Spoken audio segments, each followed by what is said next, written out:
సభాధ్యక్షులు Medak parliament convener మిత్రుడు సంగమేశ్వర్ గారు, నేటి కార్యక్రమానికి ముఖ్య అతిథిగా విచ్చేసినటువంటి పెద్దలు, మాజీ మంత్రివర్యులు, తెలంగాణ ఉద్యమ నాయకులు, ప్రస్తుతం మల్కాజ్గిరి పార్లమెంట్ నుంచి భారతీయ జనతా పార్టీ అభ్యర్థిగా పోటీ చేస్తున్నటువంటి పెద్దలు గౌరవనీయులు ఈటల రాజేందర్ గారు, పార్లమెంట్ ప్రభారి గౌరవనీయులు బసవ లక్ష్మీ నరసయ్య గారు, మెదక్ జిల్లా భారతీయ జనతా పార్టీ రథసారథి సోదరుడు గడ్డం శ్రీనివాస్ గారు, సిద్దిపేట జిల్లా భారతీయ జనతా పార్టీ రథసారథి సోదరుడు మోహన్ రెడ్డి గారు, సోదరి సంగారెడ్డి జిల్లా భారతీయ జనతా పార్టీ రథసారథి శ్రీమతి గోదావరి గారు, మెదక్ నుంచి పోటీ చేసినటువంటి అభ్యర్థి పంజా విజయ్ కుమార్ ముదిరాజ్ గారు, సంగారెడ్డి నుంచి పోటీ చేసినటువంటి పులిమామిడి రాజు ముదిరాజ్ గారు, నర్సాపూర్ నుంచి పోటీ చేసినటువంటి ఎర్రగొల్ల మురళీ యాదవ్ గారు, సిద్దిపేట నుంచి పోటీ చేసినటువంటి మిత్రుడు దూది శ్రీకాంత్ రెడ్డి గారు, వేదిక మీద ఉన్నటువంటి భారతీయ జనతా పార్టీ సీనియర్ నాయకులు, రాష్ట్ర కార్యవర్గ సభ్యులు, ఈ రోజు పార్టీలో చేరడానికి ఇక్కడికి విచ్చేసినటువంటి గౌరవ పెద్దలు చెల్లా నరేందర్ గారు, రాజు యాదవ్ గారు, వారితో పాటు వేదిక మీద ఉన్నటువంటి ఇతర పెద్దలు, ముఖ్యంగా ఈ కార్యక్రమాన్ని 24 గంటల ముందు అందుకొని భారతీయ జనతా పార్టీ మెదక్ పార్లమెంట్ గెలుస్తుంది అని ప్రపంచానికి చాటి చెప్పాలనేటువంటి ఒక ఉద్దేశంతో 2112 మంది బూత్ అధ్యక్షుల్ని 24 గంటల సమయం కింద చెప్పి మెదక్ చిల్డ్రన్స్ పార్క్ లో మనం సమావేశం పెట్టుకుంటామంటే ఇక్కడికి తరలి వచ్చినటువంటి మెదక్ పార్లమెంట్ నియోజకవర్గ పరిధిలో ఉన్నటువంటి బూత్ కమిటీ అధ్యక్ష కార్యదర్శులందరికీ, ప్రింట్ ఎలక్ట్రానిక్ మీడియా మిత్రులందరికీ పేరు పేరున శిరస్సు మంచి నమస్సుమాంజలి తెలియజేస్తా ఉన్నాను. రాజేంద్ర అని అడిగిండంటే మురళనే చెప్పిండు మెదక్ ఎట్లుందని. మీరు సపోర్ట్ చేయకపోతే మెదక్ సప్పగా ఉందని చెప్తాడు రాజేంద్ర అన్న అందరికి. ఎట్లుంది మెదక్? ఎట్లుంది మెదక్? బరిగేసి కొట్లాడదామా? కొట్లాడదామా? సపోర్ట్ పోవాలన్నా మల్కాజ్గిరి దాకా? రాజేంద్ర అన్న చెప్పాలనా? గెలుస్తున్నామా మెదక్ అన్న? నీ మల్కాజ్గిరి కంటే నీ మల్కాజ్గిరిలో సగం ఓట్లు ఉంటాయన్న మాకు, కానీ నీ మల్కాజ్గిరిలో నీకొచ్చే మెజారిటీ కంటే 2 ఓట్లు ఎక్కువ తెచ్చుకుంటుంది మా మెదక్ పార్లమెంటు. తెద్దామా? తెద్దామా? తెద్దామనేటోళ్ళు గట్టిగా చెప్పాలి. తెద్దామా? మల్కాజ్గిరి 38 లక్షలు, మన ఎన్ని 18 లక్షలు, వాళ్ళ దాంట్లో సగం ఉంటాం మనం, కానీ మెజారిటీ రాజేంద్ర కంటే 2 ఓట్లు ఎక్కువ తెచ్చుకోవాలి. తెచ్చుకోవాలా? తెచ్చుకోవాలా? పోటీ ఏ నియోజకవర్గంతో పెట్టుకోవాలి? మనం మల్కాజ్గిరితోనే పెట్టుకోవాలి. రాష్ట్రంలో అన్నిటికంటే పెద్ద నియోజకవర్గం మల్కాజ్గిరి నియోజకవర్గం. మెదక్ పోటీ దేనితోటి పడాలి? దేనితోటి పడాలి? మల్కాజ్గిరితోటి పడాలి. అంటే ఎదురుగున్న అడ్రస్ మెదక్ లో గల్లంతు కావాలి, డిపాజిట్లు కూడా రావద్దంటే మా బూత్ అధ్యక్షులు 3 పనులు చేయాలి ఎలక్షన్ల వరకు. చేద్దామా? చేద్దామా? ప్రతి బూత్ అధ్యక్షుడు తన పరిధిలో ఉన్న ప్రతి ఇంటిని ఒక 3 సార్లు పోయి దండం పెట్టాలి. పోతానే బూత్ అధ్యక్షులు చేతులెత్తురి. మా పరిధిలో ఉన్న ప్రతి ఇంటిని 3 సార్లు తలుపు తడతా అనేటువంటి బూత్ అధ్యక్షులు చేతులెత్తాలి. రాజేంద్ర అన్న చూడు మా వాళ్ళు ఎంత గట్టిగా ఉన్నారు, చూస్తే చిన్నగా ఉన్నారు కానీ గట్టిగా ఉన్నారు. తడతామా 3 సార్లు? ఒకసారి స్టిక్కర్ తీసుకుపోయి ఇప్పటికే లబ్ధిదారులను కలిసి వాళ్ళందరితో మిస్ కాల్ ఇప్పించినాం రాజేంద్ర అన్న. మెదక్ పార్లమెంటు తెలంగాణలో ఉన్న 17 మంది పార్లమెంటులలో లబ్ధిదారుల సంపర్క సంయోజనలో మెదక్ పార్లమెంటు మొదటి స్థానంలో ఉందని గర్వంగా చెప్తా ఉన్నాం రాజేంద్ర అన్న. మొదటి స్థానంలో ఉన్నాం గణాంకాలలో. మీరు రాష్ట్ర పార్టీలో రిపోర్ట్ అడగండి.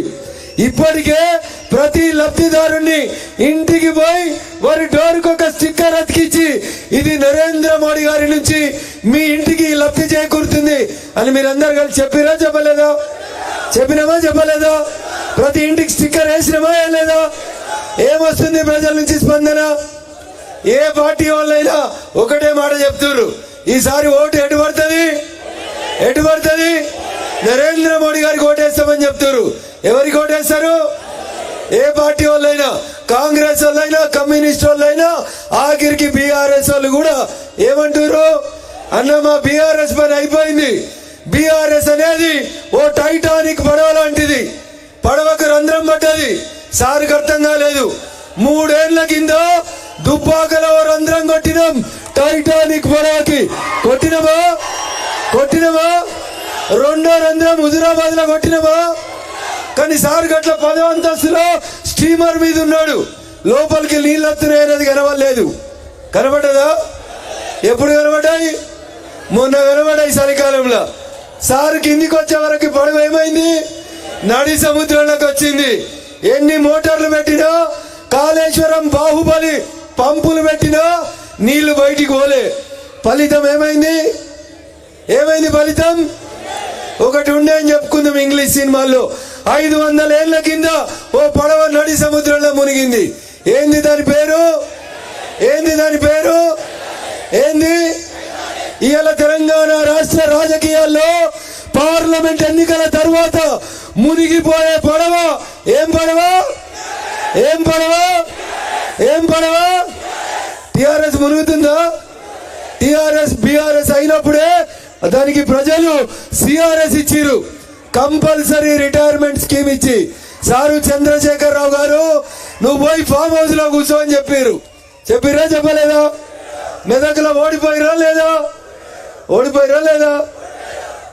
రేపు మళ్ళీ మెదక్లో ఎవరు గెలుస్తారు? గెలవాలంటే ఏం చేయాలి? ప్రతి ఇంటికి పోయి దండం పెట్టాలి అని. ఆయన బీఆర్ఎస్ అయినా నేను పోను అనొద్దు అంటారా? అట్లా పోరా? బీఆర్ఎస్ సర్పంచ్లు కూడా మనకు చేస్తామని చెప్తున్నారు. ఎందుకంటే ఒక్కొక్క సర్పంచ్కి వాళ్ళు 5 సంవత్సరాల టెన్యూర్ పూర్తయ్యేసరికి రాష్ట్ర ప్రభుత్వం నుంచి 5 లక్షలు, 10 లక్షలు, 20 లక్షలు బిల్లులు రాక సర్పంచులు ఉపాధి హామీ కూలీలుగా మారిన ఒకే ఒక రాష్ట్రం బంగారు తెలంగాణ అని చెప్పే తెలంగాణ రాష్ట్రం తప్ప ఇంకొకటి కాదు. అందుకని టిఆర్ఎస్ సర్పంచులకు కూడా ఈందాకున్నది. కానీ ఇలా బీఆర్ఎస్ పార్టీ మెదక్ నుంచి ఎవరు పోటీ చేస్తారో మీకు అందరికి తెలుసు. తెలంగాణ ఉద్యమం పుట్టిన గడ్డ మెదక్ జిల్లా. జై తెలంగాణ అని గట్టిగా మాట్లాడిన గడ్డ సిద్దిపేట గడ్డ. కానీ మెదక్ పార్లమెంట్కి వెళ్ళి టిఆర్ఎస్ పార్టీకి వెళ్ళి పోటీ చేసేందుకు ఒక్కడంటే ఒక్కడు జై తెలంగాణ అన్నాడు. దొరికిండా? పక్క జిల్లాకి వెళ్ళి తెచ్చుకోలేదా? 610 జీవో అమలు కావాలా వద్దా? కావాలంటే అల్లుడు హరీష్ కి మెదక్ ఏం సంబంధం అని అడగాలా వద్దా? మన మెదక్ అసెంబ్లీ అడిగింది, నేను దత్తత తీసుకుంటా అన్నాడు. నువ్వు దత్తత వద్దు సారు, ఈడిగా సిద్దిపేట నాశనం చేసినావు, నేను మొత్తానికే మెదక్కి వెళ్ళి పంపిస్తాడు మా రఘునందన్ అని చెప్పారు. చెప్పాలా వద్దా? జనముతోటి గెలవలేమని, ధనముతోటి గెలుతామని సూట్ కేసులు ఉన్నాయని తెచ్చుకొని ఈడ క్యాండిడేట్ గా పెట్టుకున్నారు. ఎందుకు మెదక్ జిల్లాలో ఒక్కడు లేడా? టిఆర్ఎస్కి వెళ్ళి జై తెలంగాణ అన్నాడు ఒక్కడు లేడా? మెదకు కంపల్సరీ గెలుతుందా? గెలిచేది ఉంటే కార్యకర్తకి ఇవ్వాలి కదా. ఇవ్వాలా వద్దా? పైసలు ఉండడానికి ఇచ్చిరంటే అర్థమైంది. గెలుతారనా ఓడిపోతారనా? ఓట్లని కొందామని వస్తున్నాడు హరీష్. కొననిద్దామా? తప్పు జరగనిద్దామా? అడ్డుకుందామా వద్దా? డబ్బులు వంచితే బగాయించాలా వద్దా?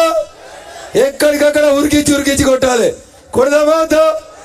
ప్రజాస్వామ్యం బతకాలంటే, డాక్టర్ బిఆర్ అంబేద్కర్ కలలు కన్నా ప్రజాస్వామ్యం బతకాలంటే పైసలు వంచడం ఎక్కడికక్కడ బగాయించామా వద్దా?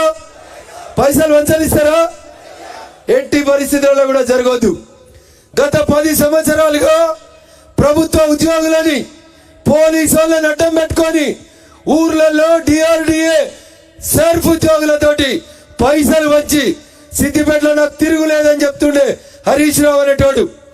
మొన్న సిద్దిపేటలో హరీష్ రావుకి 1,05,000 ఓట్లు వస్తే ఆయనకు వ్యతిరేకంగా వచ్చిన ఓట్లు 80,000 ఓట్లు ఆయనకు వ్యతిరేకంగా వచ్చినాయి.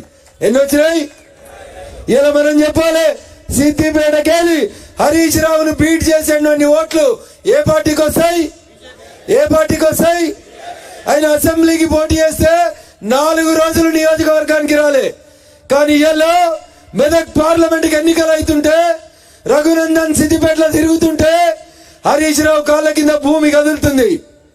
సిద్దిపేటలో ఓట్లు తగ్గుతాయని భయపట్టి రోజు వచ్చి సిద్దిపేటలో కూర్చుంటున్నాడు.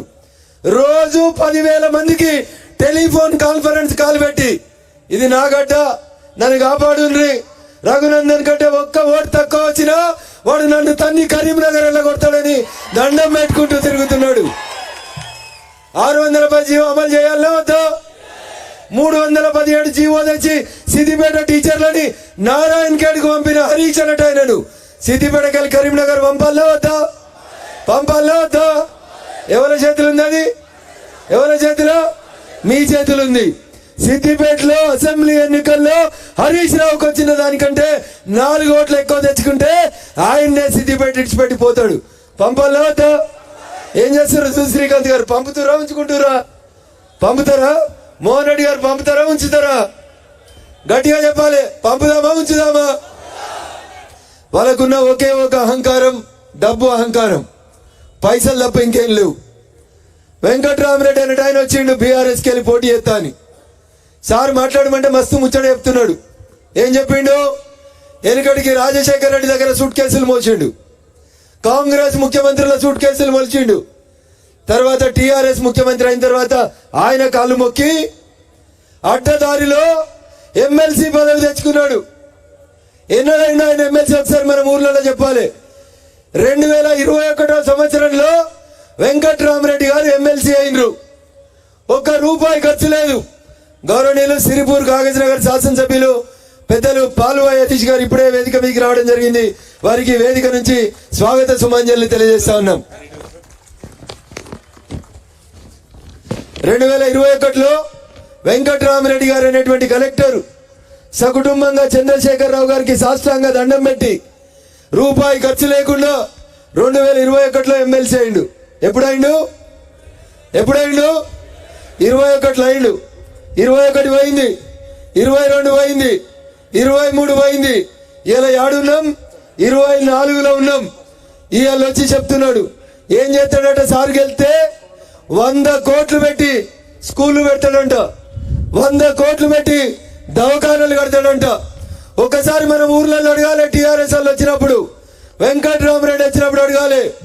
₹1 ఖర్చు లేకుండా 2021లో గెలిచినావు కదా వెంకట్రామరెడ్డి గారు, 3 ఏళ్లకోనే మెదక్కి ₹3 ఇచ్చినవా అని అడగాలి. ఇచ్చిండా? ప్రతి సంవత్సరం 5 కోట్ల ఎమ్మెల్సీ నిధులు వచ్చినాయి. ఒక్కరోజు మెదక్ జిల్లాలో ఒక్క కుటుంబానికి కనీసం ₹1 సహాయం చేయనాడు వెంకట్రామరెడ్డి. వీళ్ళు ఏం చెప్తున్నారు? 100 కోట్లు పెట్టి చదివిపిస్తాడంట. ఎవరిని చదివిపిస్తావు? 3 ఏళ్లకోనే నువ్వు ఏడాదికి 100 కోట్లు ఇస్తే అన్న మీరు వద్దన్నారా? మా మెదక్ మీడియా మిత్రులు వద్దన్నారా? చంద్రశేఖరరావు వద్దన్నాడా? హరీష్ రావు వద్దన్నాడా? ఎవరైనా వద్దన్న మాట? 3 ఏళ్లకోనే పిల్లికి బిచ్చం వేయలే, బువ్వ తినే చేయితోటి కనీసం చేయి తులపలేదు. ఆయన వచ్చి 100 కోట్లు పెట్టి మెదకుని డెవలప్ చేస్తా. ఆయన అసలు మర్చిపోయి చెప్తున్నట్టున్నాడు. 100 కోట్లు ఇచ్చి సీటు తెచ్చుకున్నా అని చెప్తే ఇజ్జతి పోతుందని 100 కోట్లు పెట్టి డెవలప్ చేస్తా అని చెప్తున్నాడు. మనసుల మాట రివర్స్ గా చెప్తున్నాడు. ఆయన ఇంకో మాట చెప్తున్నాడు. హరీష్ నా రాజకీయ గురువు. ఎవరంట ఆయన గురువు? హరీష్ ఆయన రాజకీయ గురువు అంట. ఒక మాట మా సిద్దిపేట లీడర్లందరూ వినాలి, సిద్దిపేట సర్పంచులు వినాలి. హరీష్ మంత్రిగా ఉన్నప్పుడు, వెంకట్రామరెడ్డి సిద్దిపేట కలెక్టర్ ఉన్నప్పుడు ఎవరన్నా సర్పంచ్ పోయి అన్న కలెక్టర్ గారికి ఒక ఫోన్ చేయమంటే, అరే వాడు మన మాట వినడ్రా పోయి, వాడు మన మనిషి కాదు అని చెప్పి సిద్దిపేట సర్పంచులు అందరి ముందు హరీష్ రావు అనేట ఆయన బాధపడుతుండే. ఇది ఫ్యాక్ట్. బయటికి వచ్చి ఇలా చెప్పకపోవచ్చు మా సర్పంచ్ మిత్రులు, కానీ ఇది వాస్తవం. మెదక్ సీమ, మెతుకు సీమ అని చెప్తాను దీన్ని. ఒకప్పుడు ఆంధ్రప్రదేశ్ కి అన్నం పెట్టిన గడ్డ ఈ మెతుకు సీమ. అవునా? అంత గొప్ప గడ్డ మెతుకు సీమ. మనం బువ్వ పెడితే ఈ కలెక్టర్ వెంకట్రామరెడ్డి అన్నట్టు ఆయన సిద్దిపేట కలెక్టర్ ఉండి ఇట్లా గేట్లు బంద్ చేసి అందరినీ కూర్చోబెట్టి వరేస్తే వరేస్తే వరేస్తే వరేస్తే ఉరి అన్నాడు. ఇలా మెదక్ వచ్చి ఎట్లా అడుగుతాడు మన రైతన్నల్ని? మనం చెప్పాలా వద్దా? చెప్పాలా వద్దా? ఏం చెప్పాలి? బిడ్డ నీకు ఉరేస్తామని చెప్పాలి. చెప్పాలా వద్దా? వరేస్తే ఉరి అన్న వెంకట్రామరెడ్డి అనే కలెక్టర్ రేపు ఊర్లలోకి వచ్చి రైతుల ఓట్లు అడుగుతాడో ఒకసారి అడగాలి మనం. అడుగుదామా వద్దా? ఇవన్నీ మన కొత్త కవిత్వం కాదు, మన సొంత కవిత్వం కాదు, వాళ్ళు చేసినవి చెప్తా ఉన్నాం. ఈ జిల్లాలో టీఆర్ఎస్ పార్టీకి వెళ్ళి పోటీ చేసేందుకు ఒక్కరు కూడా దొరకలే వాళ్ళకి.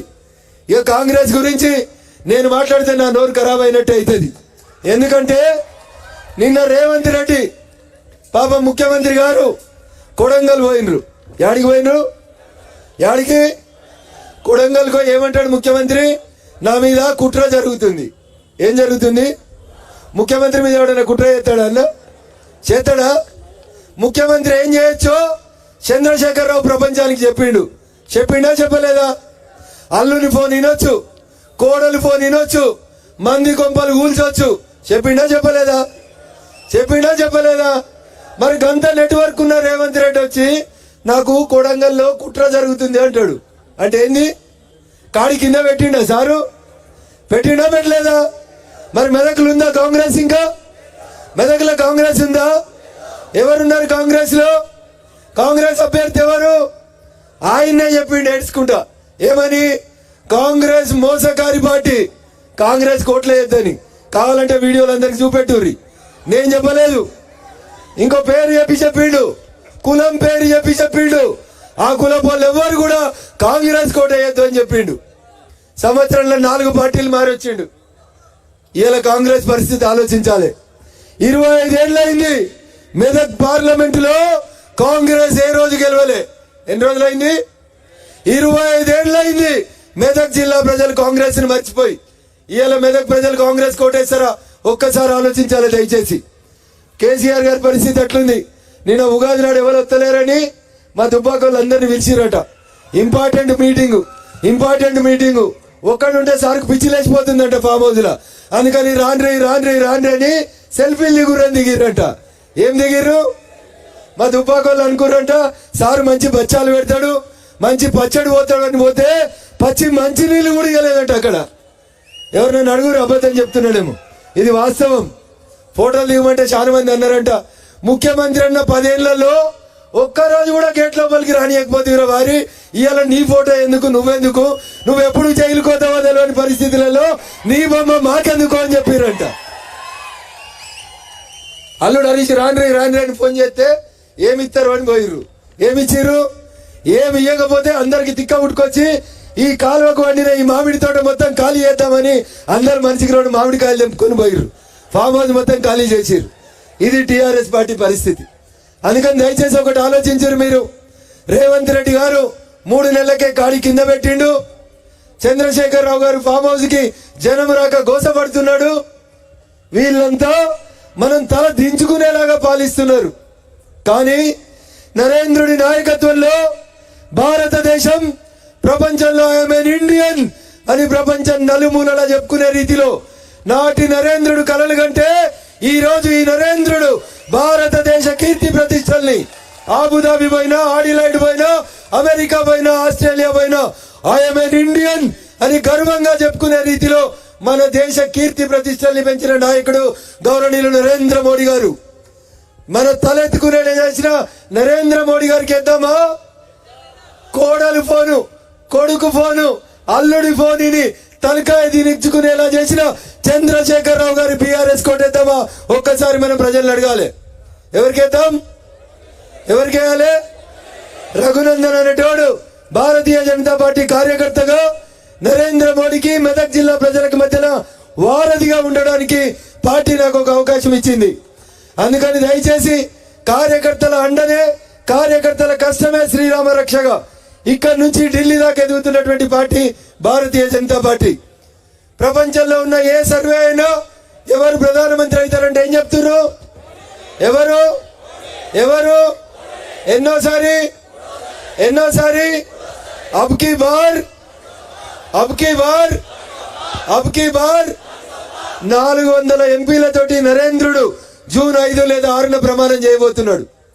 మనం ఏం చేయాలనేది ఆలోచించుకోవాలి. ఏం చేయాలి?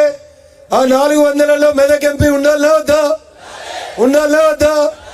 కరీంనగర్ ఎంపీ తోటి ఫోటో దిగి సెల్ఫీలు పెట్టుకుందామా? మల్కాజ్గిరి ఎంపీ తోటి ఫోటో దిగి ఫోటోలు పెట్టుకుందామా? ఎంతసేపు పక్కింటోని ముద్దాడుడేనా?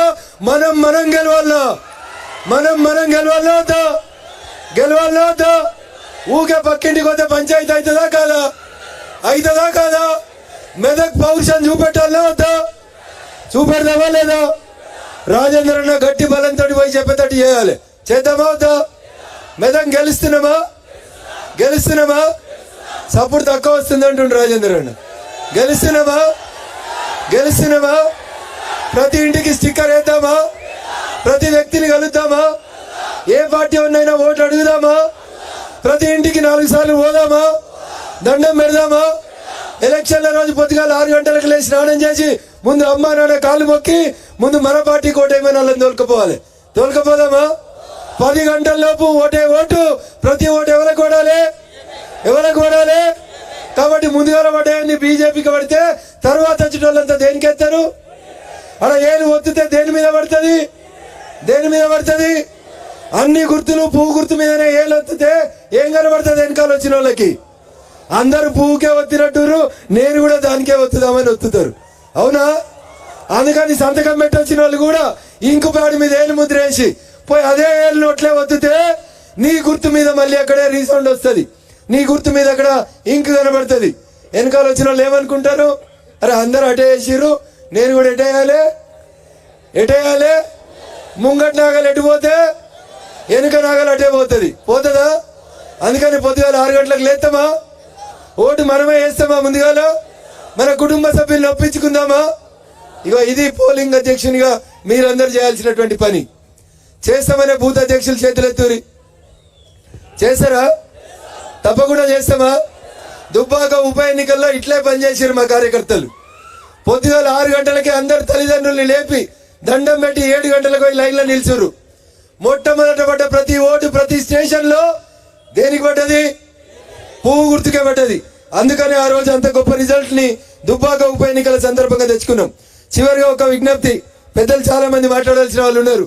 2112 బూతులలో ప్రతి బూతులో మనం 20 మంది కలిసి తిరిగినాం అనుకోండి, మన బలం ఎంత గొప్ప కనబడుతుందో చూడండి. తిరగాలో వద్దా? మన బూత్లో రేపటి నుంచి అందరినీ కలుపుకొని తిరుగుదామా వద్దా? దయచేసి ఇది బూత్ అధ్యక్షుల సమ్మేళనం కాబట్టి ప్రతి బూత్ అధ్యక్షుడు, ఇక్కడికి వచ్చిన ప్రతి బూత్ అధ్యక్షుడు కూడా ఇందాక సోదరి పరణికాడి చెప్పినట్టు మనమందరం కూడా ఒక ప్రమాణం చేసి మే 13వ తారీఖు దాకా పొద్దున 6 గంటలకే సూర్యునితో లేచి సూర్యాస్తమయం అయ్యేదాకా పోటీ పడి ప్రతి ఇంటిని, ప్రతి మొహల్లా, ప్రతి గల్లీ, ప్రతి వీధిని కలిసి ఏం నినాదం చెప్పాలి? ఎవరి కుటుంబ సభ్యులమని చెప్పాలి? మనం ఎవరి కుటుంబ సభ్యులమని చెప్పాలి? చెప్తారా? రేపటి నుంచి ప్రతి ఊర్లో ఉండే నినాదం ఏంది? మోడీ తప్పితే ఇంకొక నినాదం ఉండొద్దు. మెదక్ జిల్లా వెనుకబడ్డది, రఘునందన్ గెలుతాడా అని అడుగుతారు కొంతమంది. డౌట్ ఉందా ఏమన్నా? గెలవద్దా? ఆ రోజు నరేంద్ర గారిని కూడా గట్లే అన్నారు, గా మెదక్లో ఏం గెలుతావు, ఇక్కడ సికింద్రాబాద్ లో పోటీ చేయమందరు చాలా మంది. కానీ బాయ్ సాబ్ కూడా మొండికి వచ్చి మెదక్ గడ్డ మీద గెలిచి చూపెట్టిండు. గెలిచిండా? ఆ రోజు ఇంత బలం లేకుండే, ఇంత బలగం లేకుండే నరేంద్ర గారి ముందు. ఇలా మన బలగం కనబడుతుంది. కనబడుతుందా? అదే వేరే పార్టీ వాళ్ళు మీటింగ్ పెడితే ఈ పార్టీకి సగం కుర్చీలు ఖాళీ అవుతుండేనా? ఇంతమందిని జమ చేయాలంటే ఇంకో పార్టీకి ఎన్ని ఖర్చు పెట్టాలో, ఎన్ని చిన్న పెద్ద ఎన్ని వంచాలో ఒకసారి అర్థం చేసుకోరు. భారతీయ జనతా పార్టీ బలం కార్యకర్తల బలమే తప్ప ఇంకొకటి కాదు. మనందరి బలం నరేంద్ర మోడీ గారు. అందుకనే దయచేసి ఇక్కడికి వచ్చిన మీరందరూ కూడా ఒక్కొక్కరు రేపటి నుంచి మీ బూతులలో మినిమం 10 మంది కార్యకర్తల్ని ముందు పెట్టుకొని ప్రతి ఇంటికి తల్లి, చెల్లె, అక్క అని సంబోధిస్తూ పక్క పార్టీ ఆయనను కూడా 4 సార్లు అడిగితే వాళ్ళు కండువా వేసుకోకపోవచ్చు, కానీ ఓట్లు మాత్రం బరాబర్ మనకే ఇస్తారు. ఎందుకంటే బీఆర్ఎస్ కి ఎన్నికలకు సంబంధం లేదు. ఈ ఎన్నికలు ముగిసిన తర్వాత నేను ఇందాకే చెప్పినట్టు బీఆర్ఎస్ అనేది ఒక ముగిసిపోయిన అధ్యాయం.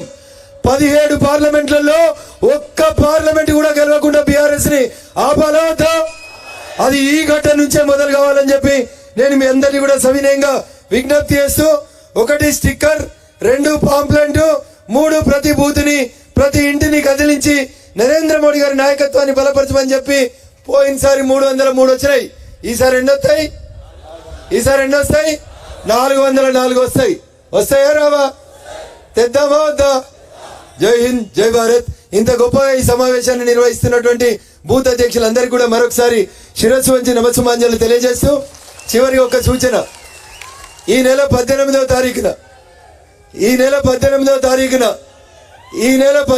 తారీఖున మెదక్ కలెక్టర్ కార్యాలయంలో నేను నామినేషన్ వేయడానికి ముహూర్తం నిర్ణయించడం జరిగింది. ఇవాళ వచ్చినటువంటి బూత్ అధ్యక్ష కార్యదర్శులు అందరూ కూడా మీ బూత్ నుంచి ఖచ్చితంగా ఒక బండి కట్టుకొని 10 మందిని తీసుకొని టైం ఏందనేది మీకు ఇన్ఫార్మ్ చేస్తాం. మెదక్ పట్టణంలో మనం కవాతు నిర్వహిస్తే, మెదక్ పట్టణంలో మన నామినేషన్ కవాతు చూస్తే 19 తర్వాత మళ్ళీ ఎవడన్నా నామినేషన్ వేయాలంటే భయపట్టే రీతిలో మనం నామినేషన్ వేయాలి. రగన్న ఫోన్ చేయలే, మళ్ళా విలువలే, నాకు చెప్పలేదు అనొద్దు. దయించి ఇదే మీకు అందరికీ ప్రత్యేకమైనటువంటి ఆహ్వానంగా భావించి 18వ తారీఖు రోజు నామినేషన్ కి కేవలం సమయం మీకు ఇన్ఫార్మ్ చేస్తాం. ఉదయం 11:30 లేదా సాయంత్రం 3:30 అని చెప్తాం. సమయం తెలవంగానే చీమల దండు కదిలినట్టు కదిలి మెదక్ పట్టణాన్ని మొత్తాన్ని ఆ రోజు ఆగమాగ ముక్కిరి బిక్కిరి చేయాలి. యాడికెళ్ళొచ్చారు బీజేపీ వాళ్ళు ఇంతమంది అని. మన నామినేషన్ తోటే మెదక్ మనం గెలుస్తున్నామని ప్రపంచానికి చాటి చెప్పాలని మీకు అందరికి కూడా తెలియజేస్తూ, అవకాశం ఇచ్చిన మీకు అందరికి కూడా కృతజ్ఞతాభివందనాలు తెలియజేస్తూ సెలవు తీసుకుంటా ఉన్నాను. జై హింద్, జై భారత్, జై శ్రీరామ్, జై శ్రీరామ్, జై శ్రీరామ్, జై శ్రీరామ్. జై శ్రీరామ్. నరేంద్ర మోడీ గారి నాయకత్వం వర్ధిల్లాలి, నరేంద్ర మోడీ గారి నాయకత్వం వర్ధిల్లాలి. కమలం గుర్తుకే, కమలం గుర్తుకే, కమలం గుర్తుకే. ఇప్పుడు